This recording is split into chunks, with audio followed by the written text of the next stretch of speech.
topic. Now, when you say the secret is in the heart, that has many levels of truth. Okay? So we'll just touch on a few things. Number one, psychologically or emotionally, you already know, the center of your chest, there's an energy center called the heart chakra. So this heart chakra is the chakra of love, mercy, compassion, happiness. Most of you know that already. It's the chakra of unconditional love. Now, let me clarify what unconditional love means. If you touch the center of your chest, this is the origination point. If you will, it's like a flower coming out like this, blooming. That's the heart chakra. Okay?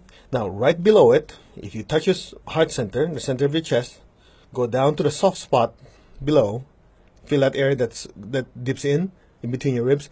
That's the solar plexus center. Now, the solar plexus center is also a chakra of love.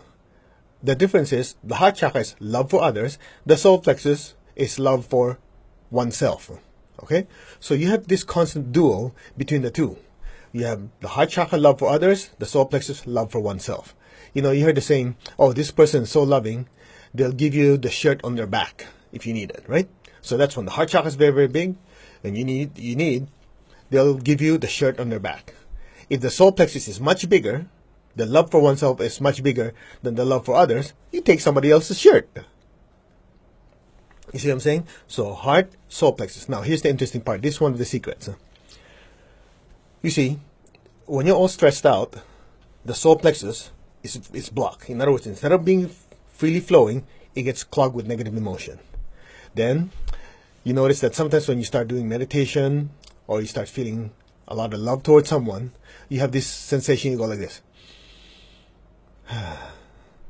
Notice that? Or somebody's doing healing on you.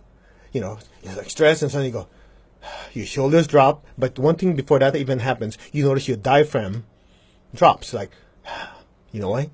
The solar plexus chakra controls the diaphragm. When you're stressed out, it's spinning irregularly. So the prana, the energy coming in and out, it's not stable. Okay? Now, when the heart chakra is very, very activated, since the one is the higher emotional chakra, one is the lower emotional chakra, there's a certain interesting triggering mechanism. That's one of the secrets. In other words, instead of saying, I don't want to have stress, I don't want to be angry, if you simply stimulate the heart center, feeling love, having compassion towards others, or just simply thinking of someone you really care about and dwelling on those feelings, guess what happens? As this gets stimulated, it triggers the solar plexus to start releasing. So that's the first secret. A lot of people don't realize that. They say, oh, hey, how come, I was taught to tap my thymus gland. Remember that? Some of you who are studying with other traditions say, tap your thymus gland so you have more inner peace, activate your immune system, and so on and so on. Because when you tap your thymus gland, which is in this area, it activates the heart. When it activates the heart, it triggers the solar plexus to go, release. Then how do you feel? All right? That's one part. Another part. You see, a lot of people, they don't realize that, when they have a relationship that didn't work out, they have heartache. Remember that before? Heartache. The interesting part is, a heartache has absolutely nothing to do with your heart chakra. You see, the heart chakra loves someone regardless of any feedback that you get. In other words, I love you, period. It's not like I love you, just like in geometry. Remember in geometry, this angle is congruent to this angle if and only if, and you have certain conditions. The heart chakra says, I love you. That's that, period. Whether you love me or not, you return that favor, you show love, doesn't matter. I love you, period. It's unconditional. The solar plexus is the second part that says, I love you if you love me back, you pay for my bills, you take out the trash, you do all these things for me, then I love you. That's the solar plexus, because you have the love for others and the love for oneself. A lot of people, without this distinction, don't realize the two are constantly working together. So, when you truly care about someone, you heard the saying, if you really love someone, you let them go. Or if you truly love someone, you want what's best for them, regardless of what happens to you. That's these two working. You really care for someone. The heart is so active, the solar plexus takes a back seat. That's why, if you notice when you're angry with someone, or let's say somebody doesn't treat you right, when you cross your arms and compress on the solar plexus area, you notice those feelings of wanting to have that reciprocation of love shuts down. It's just like, how come this person is not reciprocating my love, it's not reciprocating respect towards me, you don't care. You know why? The love for oneself is temporarily, keyword is temporarily muted. Okay? Of course, that's not a solution, because you do that enough times, at some point it builds up, it explodes.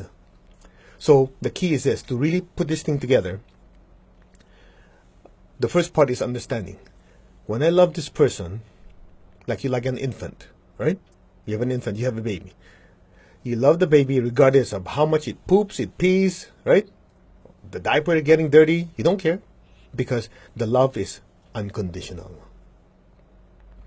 Clear? All right, next one. Prosperity.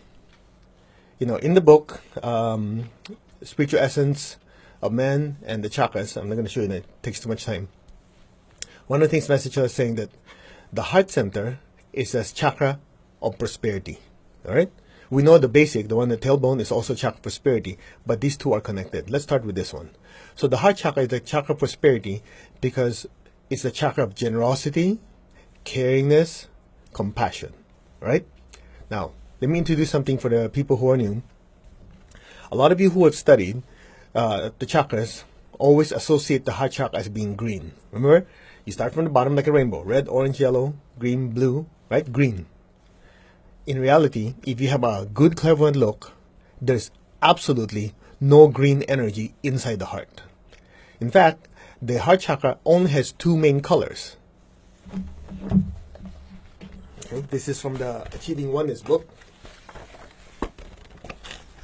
If you look at the heart chakra, it's red and gold. This one, what I'm pointing, red and gold. All right. Now, why red and gold? I don't know. I was not the engineer, but anyway. But you can see by the effects of it. For example, press the center of your palms. Put your hand like this. Now, just feel from far out here. Just say the energy of my heart center. Try it.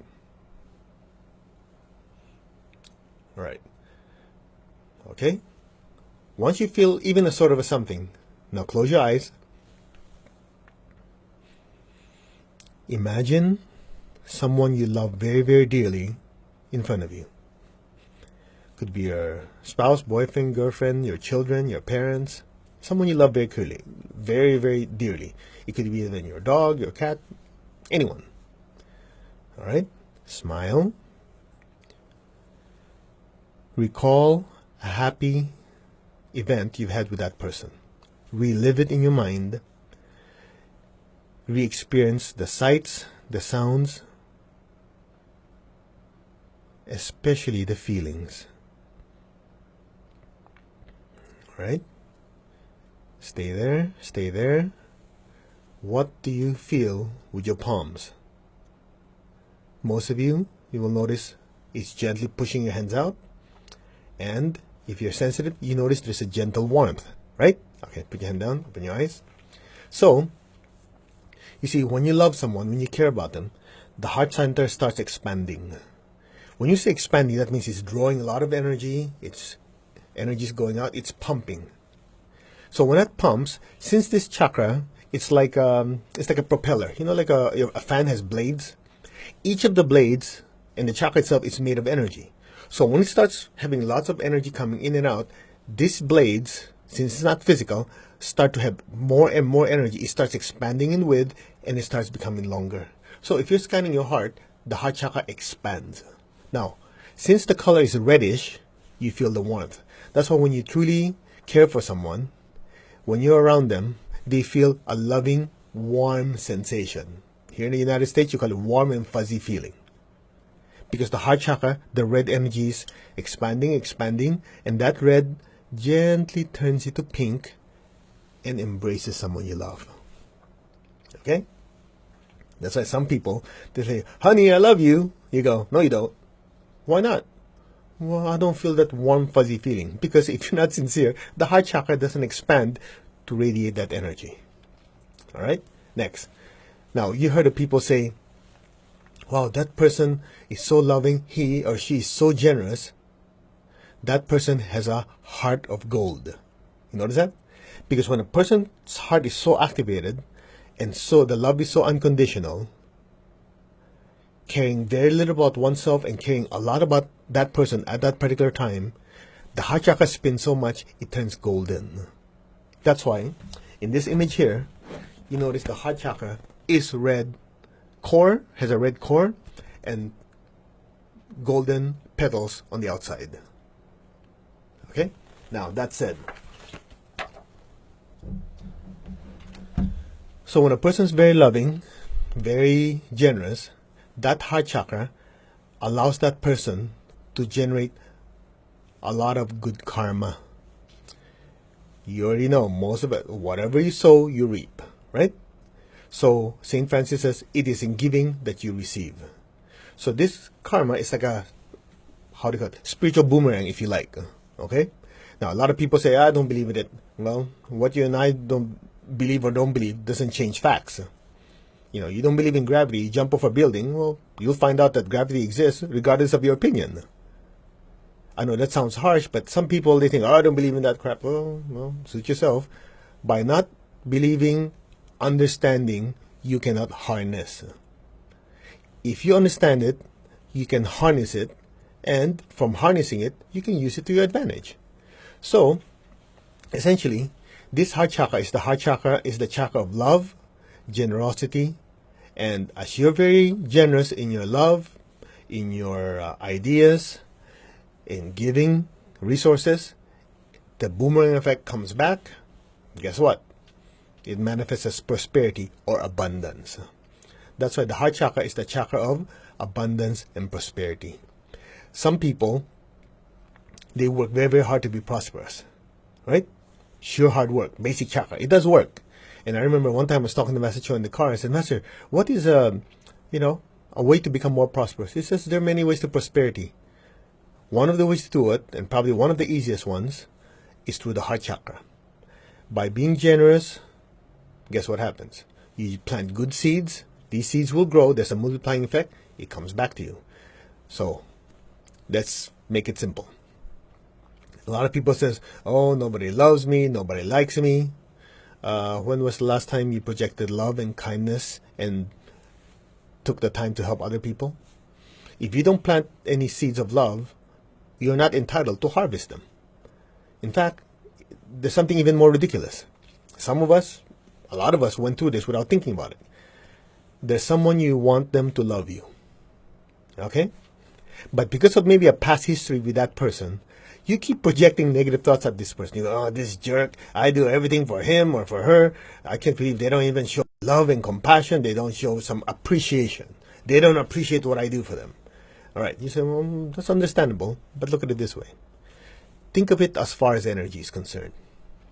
You're expecting them to share loving energy towards you, right? Oh, you want them to be lovey-dovey, to be caring, and all these things. But when you talk to them, you don't say things kindly, you always scream and yell.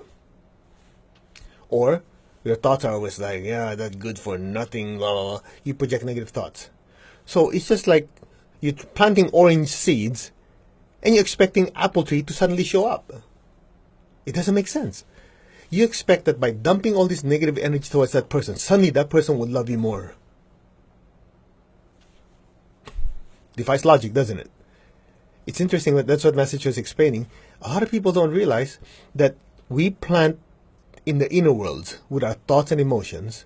We don't realize that as you plant these thoughts in the inner world, these negative thoughts, you are harvesting that in the physical world with the way they treat you. So if you want to change the fruits, you change the seed. Some of you said, it's obvious. Yeah, the question is how many of us are doing it? It takes a certain level of awareness. Awareness means the ability to catch ourselves. Oh, wait. I'm thinking negative thoughts about this person. Okay, instead of that, I'm going to plant good seeds. I project love, kindness. They've hurt me before, but hey, who doesn't make mistakes? Everybody does. I had my share of screw-ups, so I forgive you. Let the past be the past. I project love, kindness, and joy and happiness to you. So every time a negative thought is about to come to you about this person, it's not justified, it's not needed, you just like to criticize, you just stop. Okay. I control my thoughts and my emotions. I project love and kindness to this person. It works. As you keep changing the seeds, you change the fruits. That's that. All right? Now, this is just a short lecture, so we can't really go too much into it. But I think if you go to the essence of it, you get the idea. It's just a matter of changing one small thing to get big results. Okay? Now, the next part of the secrets, actually it's not just one secret, the secrets of the heart has to do with karma. We touched on it a little bit already. Remember, whatever seed you plant, you harvest. Now, inside the center of your chest, in your heart chakra, this is in many of the Massachusetts books. I'll just go to it very quickly. You have certain recorders, to record your voice, record your video, and so on and so on. We have things to record it, like a tape recorder, or who has a tape recorder anymore? Your computer, your cell phone. You have a camera to record video, right? Okay. In the center of your chest, I showed you that it's called a physical permanent seed. That's one of the deeper secrets. In other words, this is like a hard drive, if you will, that is read and write. Like when you have a computer, you can open a file, you read the contents, yes? And then, if you want to change some of the data, you can save it. Just imagine every physical action that we have, how we treat people, right? The good deeds, the not so good deeds, the crazy things we do, the good things we do, everything, it's actually recorded. The question is, who was that hard drive? That hard drive is in that particle. If this is your heart chakra, it's inside, it's like a little red dot. You have these laser pointers, this little red dot. Just imagine, if you could see it, it looks almost like that inside your chest. It's smaller than a grain of rice, yet it packs massive amounts of data. Now, I can go through it again in much detail. It'll take at least an hour. But if you take the classes or you read the book, the physical permanency, it spells it out. But let me just give you a little bit of a summary.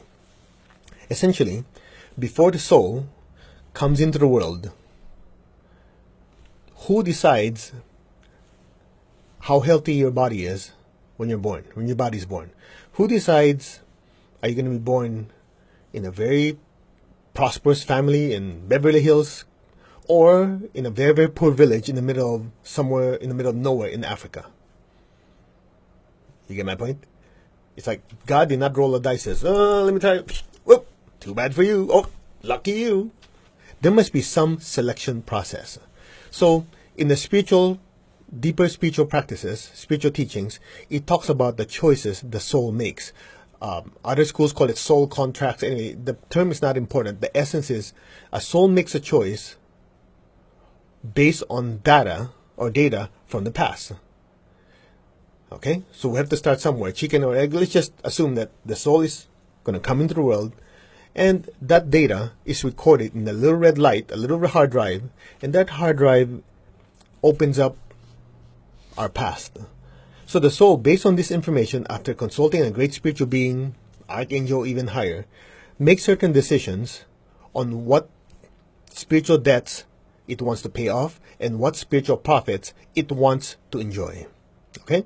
Well, again, I apologize, but we're oversimplifying this. So based on that information, it is determined by us, the soul, the spiritual self, how healthy, how happy. It's like a starting point. Okay, now, some of you are saying, well, if that's the case, there is no free will then. Everything's decided. Hold on. So the spiritual self makes certain choices. It says, okay, in this lifetime of this many years, I plan to pay off this spiritual debt. I beat up someone before, might have some bad health the first few years, but I see that in that time, I will meet certain spiritual people, spiritual teachers. I will learn loving kindness. And because of that, I learn to be a doctor. I learn to be a healer, so on and so on. I pay off that spiritual debt. So it has a certain plan. You and I have a spiritual plan. Okay? So, when the egg gets fertilized, that little red hard drive, the one we're talking about, comes down into the womb of our mothers. And from there, the data is what angelic beings use to fabricate the chakras in the physical body, and so on and so on. All right? Again, I'm oversimplifying. Here's the interesting part of all. As we're in the physical body moving around, we make choices. Every choice that we make, good or bad, is recorded. It's like there's a running balance sheet, a running profit and loss statement, if you will, of the soul inside that little seed. And in there, guess what? If you have a debt and you do something good, you save somebody's life, it changes it. You do something dumb, you hurt someone, it changes. So at any given time, it's moving. So I'll share with you a very, very quick story. We share this in Advanced Pranic Healing and our Hatha Yoga. This is a story message I always uses. In the Philippines, there's this fantastic psychic or clairvoyant. According to the story, he has the ability to tell anyone the exact date they're going to die, or in essence, the soul leaving the body. So he told this person, said, look, I see you dead in 30 days. Why don't you go back to your hometown,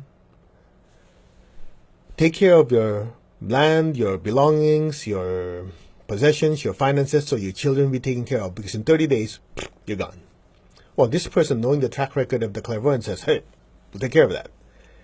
Anyway, make a long story short, after 30 days, this guy is still alive.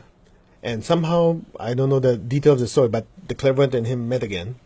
And they were talking. The clairvoyant was shocked. It's like, hey, you're still alive. You're supposed to be dead.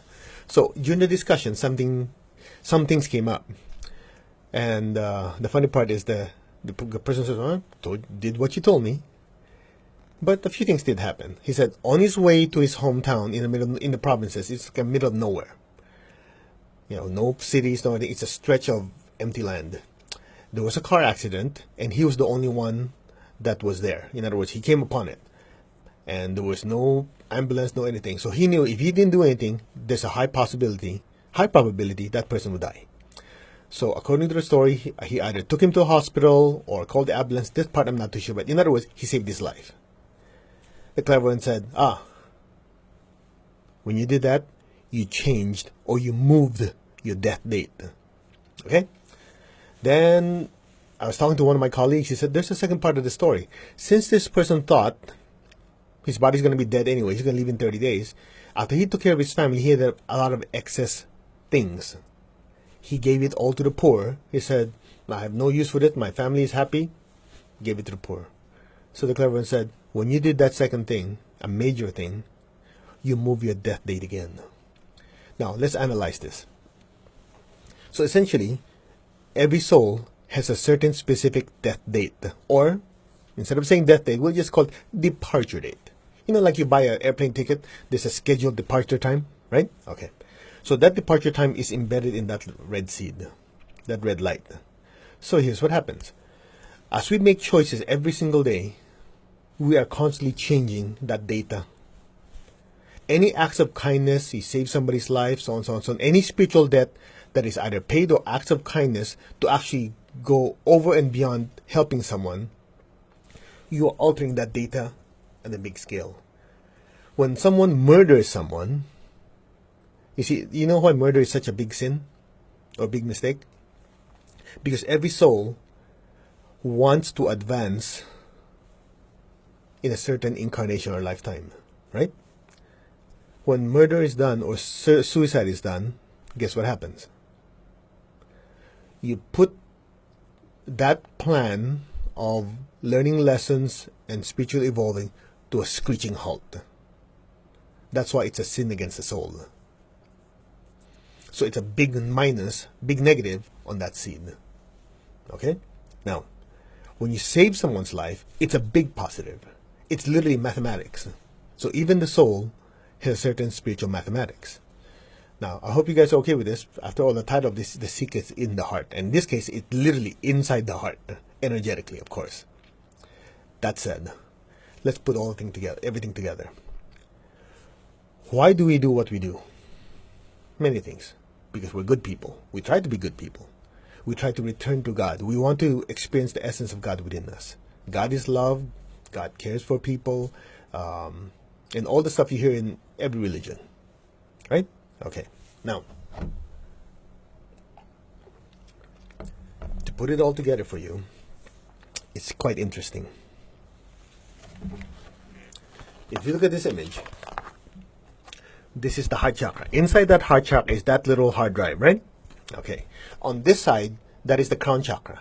If you look at the center of the crown chakra, okay, if you zoom in, which I can do it on this camera, the inside is actually a duplicate of this. Actually, in reality, this is the duplicate of that thing inside in the middle. Heart chakra, crown chakra. There lies the secret. So, the heart chakra is chakra of love. But what people don't realize is the chakra of love of the heart, the range of that love is usually to people we know or people we associate with. So it's the way Master Cho called it is called personal love. You love your children, your family, your cousins, and so on and so on. But the crown chakra is the chakra of impersonal love. Impersonal means you love someone regardless of you ever interact with them or not. Like someone is hurt across the world in a war, or starving in some city, or going through some calamity like an earthquake or a flood. The heart chakra, yeah, you feel kind of sad about it. The crown chakra says, wow, they're suffering. Let me do something. Let me give some money to charity. Let me do this. Let me do that. That's the crown chakra. So to simplify, this is human personal love. This is universal spiritual love. They're both love. One loves on a certain scale. One loves on a grander scale. There lies the secret of spiritual illumination. In order to trigger this guy, to allow spiritual energy to come down, to experience that oneness with God and oneness with all, the key is the one here. Without activating the heart, the crown center cannot be fully and substantially activated. In other words, you can chant mantras and all these things, you experience stillness and all that. Once that energy is consumed by the crown, the chakra becomes smaller again. You might have a little remnant of it, like, okay, I'm more still, I'm more quiet. But for long-term effect, if you want to keep the crown highly activated to experience that downpouring of spiritual energy, you have to first trigger this one. By showing love, mercy, and compassion to others, you keep this one highly activated to have that constant, the key word is constant, spiritual connection with awareness.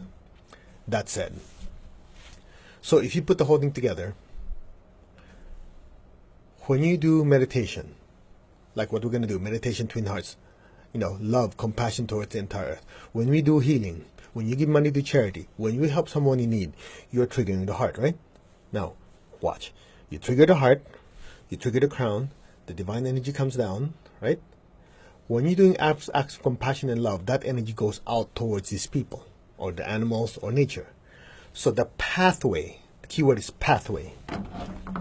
The pathway that energy flows through. Okay? The pathway that energy flows through passes through that hard drive, or that recorder, if you will. So as that energy keeps passing through it, and because what we're trying to do is acts of love, mercy, and compassion, guess what you're doing? You're constantly changing the data. Changing the data, changing the data, changing the data. Let's translate the word. Changing your karma.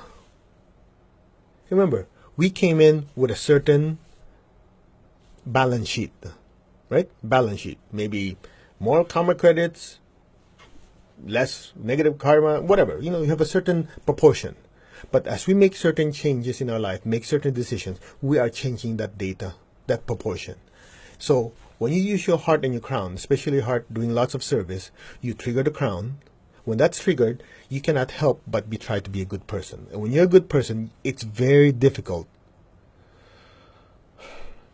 to watch somebody suffer without doing anything. And it is that doing anything, that's something, that's what you call service. And that service causes you to do certain things, think a certain way, feel a certain way. And the result of that is somebody benefits more than yourself. And that changes the proportion and the data in that seed. So you're literally changing your karma. That is the deeper secret. So, I remember I was talking to Master Cho about pranic healing. He said, I did not come up with these classes for the sake of classes. I didn't come up with teachings for the sake of teachings. I asked the question, what does humanity need? Does humanity need physical healing because of physical ailments and everything? Yeah, that's why he came up with pranic healing. Do people have psychological, emotional issues? Yes, that's why he came up with pranic psychotherapy. Do people need relationship healing? Yeah, that's why we have meditation twin hearts. We have healing each other for, stress, anger, and so on to improve relationship? Do people need spiritual connection, a sense of belongingness, a feeling of connecting to the universe? Yeah, that's why you have meditation between hearts and the higher meditations, arhatic yoga. Do people need prosperity? Yeah, that's why he has Kri Shakti, pranic feng shui, and so on and so on and so on. In other words, he looked at it, what is the need and how can we service these people who have these needs? It's by using these ancient teachings, putting them in a certain order, a certain structure that is almost like a cookbook, so anyone can utilize these teachings to improve their lives. But the core of it is love and compassion. That's it. So I hope that in this short 37 minutes, that you've been at least able to get a better sense that love is not just, that kind of love. Love actually has to have arms and legs. Love has to be something that can make a difference in people's lives. Not just, I love you, yeah, sure, yeah, I love you, I like to hug you, and that's not finished. There has to be something that extends further than that. It's called service.